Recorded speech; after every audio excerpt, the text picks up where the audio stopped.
Bonjour et bienvenue dans The Phone House 360, épisode numéro 4. Cette semaine, on va vous parler essentiellement d'Android puisqu'avait lieu la Google I.O. conférence, en fait une conférence de développeurs dédiée à tous les développeurs de l'écosystème Google, c'est-à-dire vous allez retrouver tout ce qui est développement web en HTML, ce genre de choses, et surtout ce qui nous intéresse le plus pour nous, Android. Et on démarre tout de suite avec l'annonce d'Android 2.2. Voilà, Google a annoncé Android 2.2, nom de code Froyo. 2.2, qu'est-ce que c'est? C'est surtout un système d'exploitation qui va être 2 à 5 fois plus rapide, qui permettra l'exécution de jeux en 3D par exemple. Le nouveau moteur de compression d'applications JIT en fait a été optimisé. Les applications vont se lancer donc beaucoup plus vite. On notera aussi au niveau des fonctions apportées par ce système d'exploitation le partage de connexion en Wi-Fi. Je vous avais montré dans un The Phone House 360 précédent un petit routeur Wi-Fi qui partage la connexion 3G. Ben voilà, les mobiles Android qui vont bientôt arriver ou les mobiles mis à jour en 2.2 pourront partager leur connexion 3G en Wi-Fi. Et donc par exemple avec un iPad, vous pourrez vous y connecter facilement. Pas besoin d'acheter finalement un iPad 3G.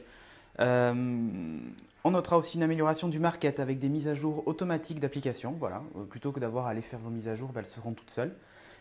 Ou la possibilité de faire les mises à jour de toutes les applications en un clic, ce que ne permettait pas jusqu'à présent l'Android Market.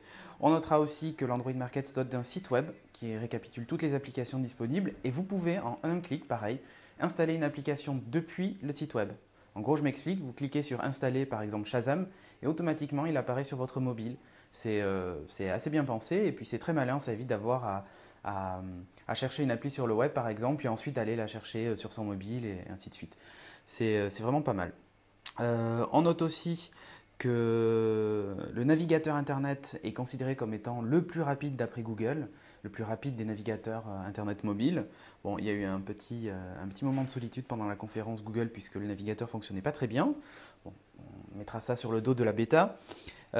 Flash 10.1 qui sera de la partie aussi, donc là qui est déjà disponible en bêta pour les mobiles 2.2. Et surtout, un truc hyper intéressant au niveau des applications, c'est la possibilité de les installer sur une micro SD. Et pour les pros, la prise en charge complète de Exchange, puisque jusqu'à présent, par exemple sur le Nexus, vous n'aviez pas l'agenda, ce qui était un petit peu dommage. Et Google ne s'est pas contenté de ça, puisque sous Android, il ne va pas y avoir que des téléphones. Et effectivement, Google a annoncé sa Google TV qui tourne sous Android avec la possibilité d'installer des applications dédiées à la télévision, développées avec le même SDK, c'est-à-dire le Software Development Kit, c'est-à-dire en gros le kit de développement de logiciels, ce sera le même que celui pour les téléphones Android. Donc c'est quand même pas mal. La possibilité de piloter sa télé par la voix si on a un mobile Android, ça aussi c'est assez génial.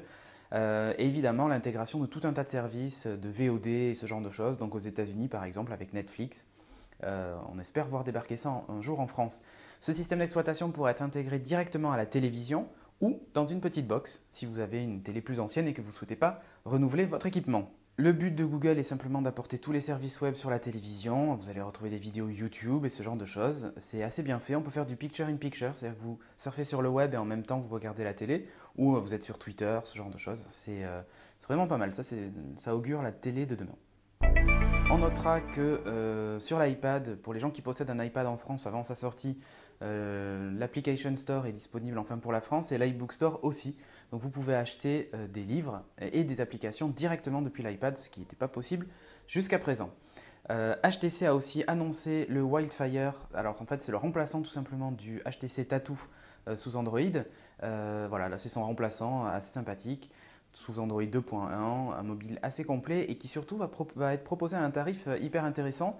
Il dispose d'un trackpad optique, voilà, c'est tout ce qu'on peut dire de ce mobile. Et on termine avec le HTC Nexus One qui est disponible dans les boutiques SFR et les boutiques The Phone House, enfin officiellement. Voilà. Donc si vous ne l'avez pas déjà acheté à l'étranger, vous pouvez vous rendre dans une boutique, ça y est, il est enfin là. On termine par la question de la semaine. Alors les semaines précédentes, je vous avais posé la question sur le système d'exploitation des tablettes si vous vouliez un OS dédié type iPhone OS ou WebOS sur une tablette ou si vous vouliez voir la même chose que sur votre ordinateur. Bon, il n'y a eu que 72 votants, mais 60% ont voté pour un OS dédié, un système d'exploitation dédié. Vous ne voulez pas retrouver les menus démarrer et tout ça de votre ordinateur.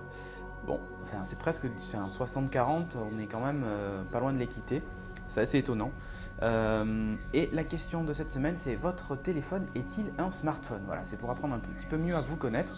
Est-ce que le mobile que vous avez dans votre poche est un smartphone ou alors pas du tout? Vous êtes plutôt resté sur des mobiles, on va dire, plus traditionnels qui disposent en général d'une plus grosse autonomie.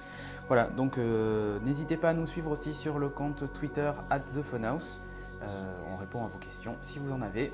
Et n'oubliez pas aussi que si vous avez des questions techniques sur les mobiles, de vous rendre sur le site internet www.clickandsolve.fr. Vous pouvez poser vos questions à la communauté et quelqu'un se chargera d'apporter une réponse. Allez, ciao!